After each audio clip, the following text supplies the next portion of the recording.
विद्यार्थ्यांमध्ये संशोधक वृत्ती वाढवण्यासाठी शालेय स्तरावर विज्ञान प्रदर्शनाचं आयोजन केलं जातं।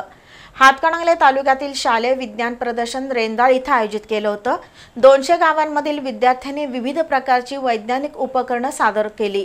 विद्यार्थ्यांमध्ये वैज्ञानिक दृष्टिकोन कौतुकास्पद असल्याचं आमदार अशोकराव माने यांनी यावेळी नमूद केलं।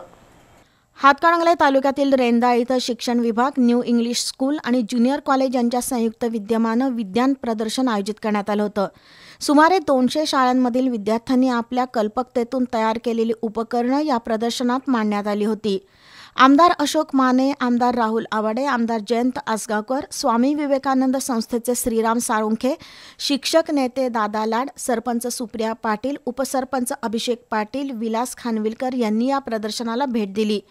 विद्यार्थ्यांमधील वैज्ञानिक दृष्टिकोन वाढवण्यासाठी आणि त्यांच्यामध्ये संशोधक वृत्ती तयार होण्यासाठी विज्ञान प्रदर्शन महत्त्वाचं ठरत आहे, असं अशोकराव माने यांनी नमूद केलं।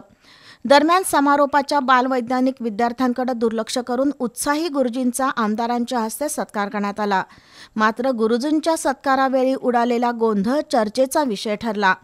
विद्यार्थ्यांऐवजी उत्साही गुरुजींच्या सत्काराला प्राधान्य दिल्यानं पालक आणि विद्यार्थी नाराज झाले।